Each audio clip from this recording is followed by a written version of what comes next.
All right, good afternoon, everyone. My name's Carlos. I'm one of the young guys from Austin, Texas. It's great to be here with everyone this weekend. Thank you so much for the first two talks, where we already begin to truly see the legacy Father Kentinick has left us from his exile, from his time here in the United States. I was asked to give a testimony on my experience with Father Kentinick and his love for the church, and how that's increased my love for the church. Because Father Kentinick's legacy from his exile lives on through us, and through the actions that we take and the spiritual and faith experiences that we have due to Father Kentinick, his exile, and his teachings. So a little bit about myself, so you can understand how my love for the churches has grown because of Father Kentinick. I grew up Catholic.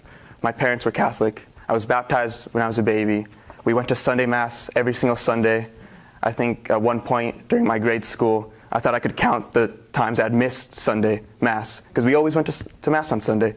We always went to Mass. We always went to eat as a family. They always made us go to catechism classes every year. So that, and in the sacraments, of course, and because of my parents who placed the seeds of my faith, I've always loved the church, and I've always loved being Catholic. But it wasn't until I joined Schoenstatt, until I truly met Father Kentinick, that love exploded. That love just grew, and it penetrated all aspects of my life. And the reason was because he began to answer questions that I had always had growing up. Yes, I love the church. Yes, I love being Catholic, but I still had many questions. Those questions maybe you kind of think about when you're falling asleep at night. You don't really ask anyone because you don't know how to ask them. He began answering those. My life group, we began reading the 31st of May. And if Father Seuss remembers, who was the moderator of the University Man in Austin, those meetings, every week we came together and we were reading the 31st of May.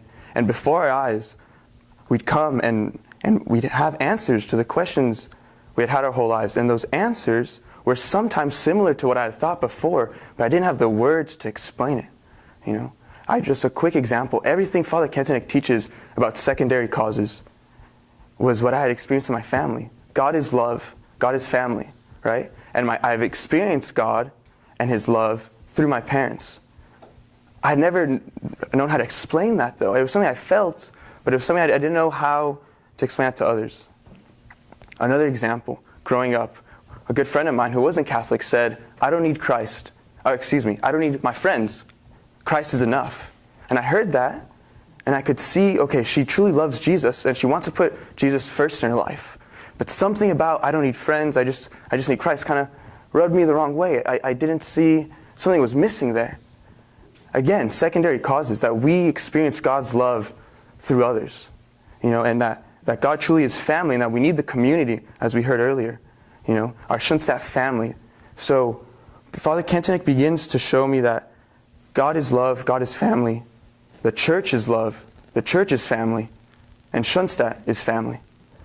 So slowly over time, I began to have ways to explain. In SUM, we talk about Schoenstatt as a movement of formation. I began to learn to explain these feelings and this faith I had been given to me by my parents, but I began to understand it at a deeper level. And that leads me to my next point, that it didn't just give me answers that I'd always had about my faith and about the Catholic Church, but it gave me a mission. Because the Catholic Church is a family, but it's a family with a mission. And that mission is the mission of the gospel, right? And like I said, every Sunday I had grown up hearing the mission and the message of the gospel. But at times, after many years, it seems like I'm hearing the same thing, but I don't know how to apply it to my life. How do I go deeper, and how do I actually live out the gospel?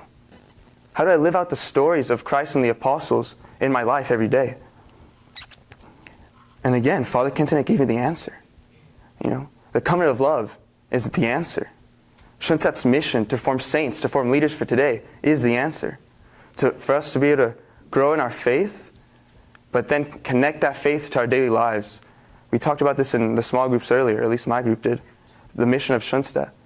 And it's that mission for the church, to connect our faith with our daily lives, or to connect the supernatural and the natural. All these things I was learning in SUM as I read more of Father Kentinick, but I began to experience them in the shrine. I got to experience them through the Blessed Mother and the covenant of love. So Father Kentenich gave me that family that I'd always known, but he explained it more to me, and he taught me how to love that family more. So I'd always loved being Catholic, and that love has grown, that love for the church. And we're a family with a mission. And that's why then we look back, my life group, why we love that semester. We think of our undergrad, that year where we learned about the 31st of May, how it blew our minds, how this is the mission of the church for us, you know.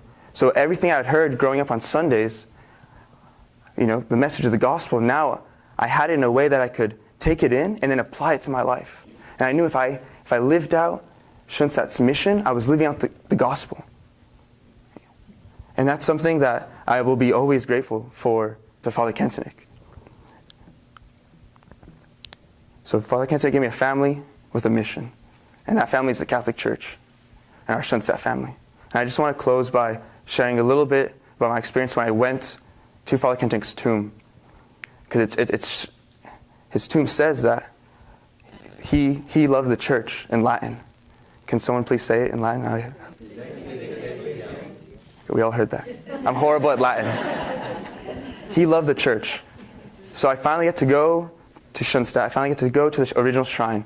And the original shrine was, we're not going to talk about that now, but for those who have been, it's a beautiful experience. The energy of this original solace, the original shrine where the original covenants of love were sealed. You feel the Blessed Mother's presence. And it was an energetic pilgrimage. But then when I get to Father Kentenich's tomb, it all becomes a bit more serious. You know, I'm very loud, I'm talking all the time, but I got very calm at that moment. And I knew that was Father Kentenich's tomb. It's a big, in a respectful way, a slab of concrete. It's big, it's solid. And I was quiet, my soul quieted, you know, something the guys know I need to work on. I was very quiet, and I walked up, and I just wanted to touch his tomb. And for me, it was a metaphor almost for the church. He loved the church, and the church is solid. The church gives us the message of the gospel. The church shares that with the world, but it's because it's solid, not because it's flimsy, or because someone just goes around saying empty words, like the bishop used that phrase, but it's solid and it's filled with the Spirit. And that tomb is solid. And you feel that. And that's Father Kentenich's legacy. And I wanted to share that today with you all, because I hope you at one day can go to that tomb, Father Kentenich's tomb, and experience him there and experience his love for the church. Church, God is love, God is family. The church is love, the church is family. Schoenstatt is family. You know? And we will live out the gospel. We will love the Catholic Church. The more we love Schoenstatt, and the more we live out Schoenstatt's mission. And for that, I will be eternally grateful to Father Kentenich. So thank you very much. Amen.